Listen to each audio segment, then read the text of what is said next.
I was gonna do this last night, but that was such a long game between the US and Canada.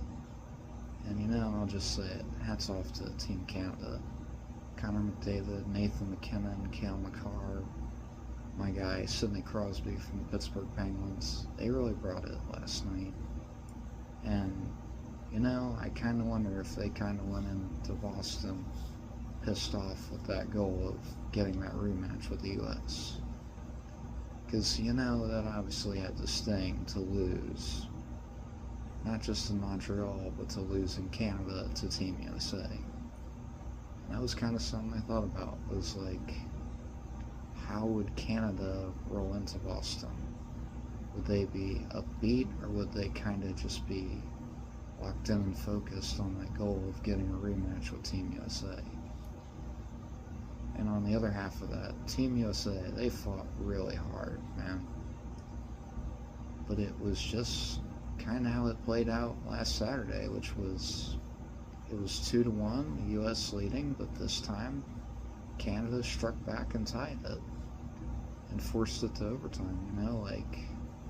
It just felt like the more that game went on, the more it favored Canada, because the US was battered, they were bruised, and they were beaten going into this game.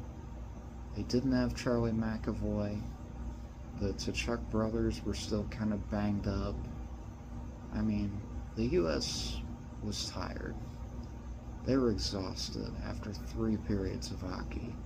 You couldn't possibly expect them to still go at the intensity that they were going at for one more period, because they were exhausted. They were wiped out and they were tired. That's what I could see going into that overtime period.